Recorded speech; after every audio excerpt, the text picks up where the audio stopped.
The drama surrounding Mike Tyson's shocking sparring incident sent ripples through the combat sports world, but it reached an entirely different level when Joe Rogan addressed it on his podcast.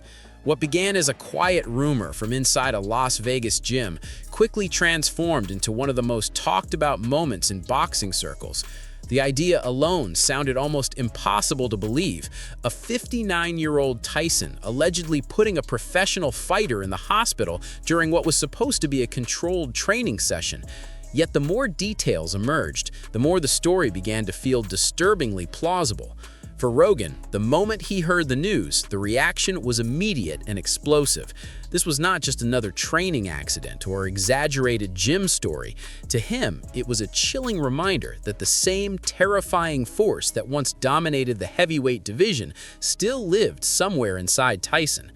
According to reports circulating around the boxing community, the sparring partner involved was a rising cruiserweight named Marcus Williams, a 28-year-old professional fighter with a solid record and a reputation for slick defensive skills. Williams had reportedly been brought into Tyson's camp for a very specific reason.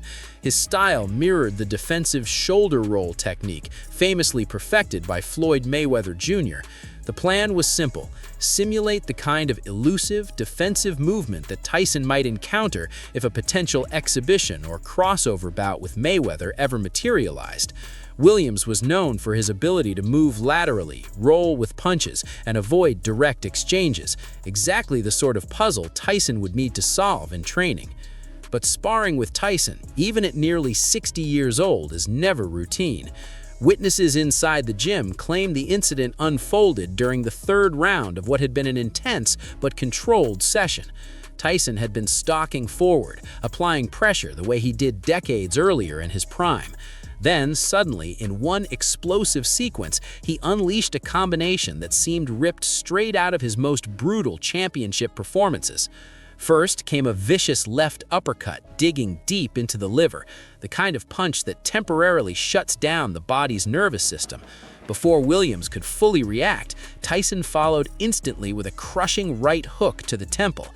The impact was immediate and devastating. Williams reportedly collapsed to the canvas, disoriented and unable to respond properly. Paramedics were called and he was transported to a hospital showing signs consistent with a severe concussion.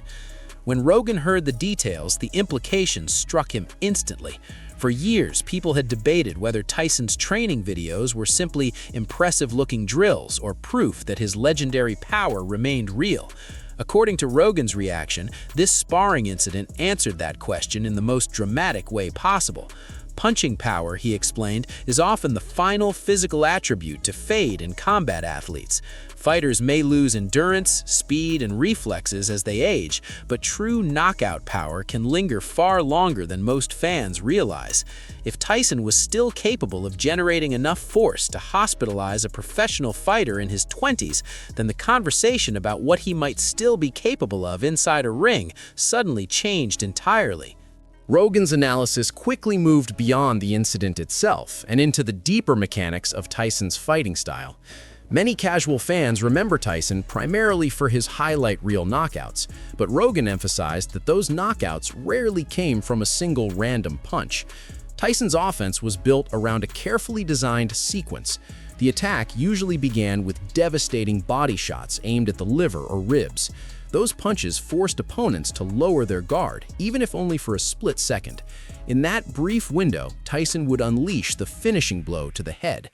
It was a formula that once destroyed elite fighters like Michael Spinks and Larry Holmes, and Rogan noted that the exact same pattern appeared to have played out in the sparring session with Williams. What fascinated Rogan most was not just the power, but the movement that led to the knockout. Tyson's peekaboo style had always relied on subtle footwork, rapid head movement, and the ability to close distance faster than opponents could react. According to reports from inside the gym, Tyson still moved with that same compact explosiveness. Rogan described footage allegedly showing Tyson taking just a few quick steps before suddenly appearing inside his opponent's guard, a position where his short hooks and uppercuts become nearly impossible to defend. That ability to close distance instantly, Rogan explained, is what made Tyson so terrifying in his prime.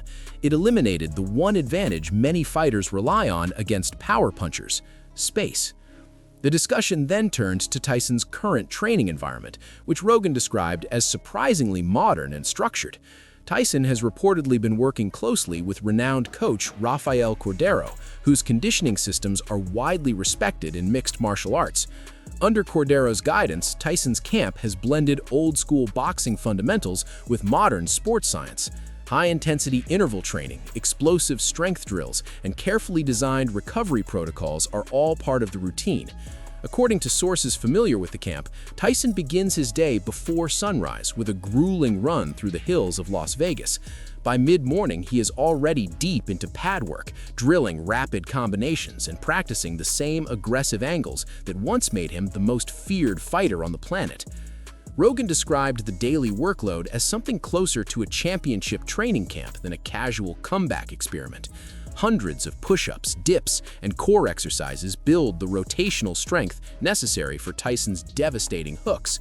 Heavy bag sessions emphasize body punching, a critical part of Tyson's offensive system, and sparring sessions are carefully structured to simulate real fight scenarios, including opponents who specialize in defensive techniques similar to Mayweather's. That potential matchup between Tyson and Mayweather became the next major topic of Rogan's breakdown. On paper, it sounds almost surreal, one of the greatest defensive boxers in history facing one of the most destructive punchers the sport has ever seen. Rogan acknowledged that Mayweather's technical mastery and ring intelligence are unmatched. Throughout his undefeated career, he dismantled elite fighters with precision and defensive brilliance. But Rogan argued that Mayweather had never faced anyone quite like Tyson, a fighter capable of simultaneously cutting off the ring, overwhelming opponents with pressure, and ending a fight with a single punch. The debate quickly became about style as much as age. Mayweather's famous shoulder roll defense relies on space, angles, and the ability to make opponents miss before countering with quick, accurate punches. Tyson's peekaboo system does the exact opposite. It collapses distance, crowds opponents, and forces them into exchanges at extremely close range. Rogan explained that if Tyson could trap Mayweather near the ropes or force him into the pocket, the defensive advantages Mayweather normally enjoys might disappear instantly. Psychology also plays a role in these matchups, and Rogan suggested that Tyson's camp understands this well. By releasing selective training footage showing Tyson smashing heavy bags and moving with startling speed, they may be sending a message before negotiations even finalize. The videos create a narrative that Tyson is not merely a nostalgic legend, but a dangerous force, even at nearly 60 years old. For a fighter like Mayweather, whose legacy is built on an undefeated record, that psychological pressure could be significant. Financial incentives, however, remain enormous. Early reports suggest that any Tyson-Mayweather event could generate tens of millions of dollars for each fighter through guaranteed purses and pay-per-view revenue. Rogan questioned whether that money would truly be worth the risk for Mayweather. After all, his entire legacy is built around the fact that no opponent ever managed to knock him out. One devastating loss to Tyson could permanently alter the narrative of his career. Meanwhile, Tyson's camp appears to be dealing with a different kind of challenge, finding sparring partners willing to face him. According to insiders, fighters are increasingly reluctant to return after experiencing Tyson's power firsthand. Some reportedly demand double their usual sparring fees, while others simply decline the opportunity altogether. Rogan joked that this alone might be the most convincing evidence of Tyson's remaining danger. As Rogan wrapped up his reaction, he returned to the central point that had shocked him in the first place. People often focus on age when discussing fighters, assuming that once someone reaches their late 50s, they are no longer capable of real damage. But the sparring incident suggested otherwise. Tyson still trains every day. He still carries the muscle memory of thousands of rounds of combat, and somewhere deep in his mind, that same ruthless competitive instinct still exists. Rogan's conclusion was blunt. When a man who once ruled the heavyweight division still possesses that kind of power and that kind of mentality, dismissing him because of age might be the biggest mistake anyone could make. And if this rumored fight ever becomes reality, the boxing world may discover that the legend of Mike Tyson is not just a story from the past, but a threat that still exists in the present. If you enjoyed this breakdown and want more deep dives into the biggest stories in combat sports, make sure you like the video and subscribe to the channel so you never miss an episode. Do you believe Tyson still has the power to seriously hurt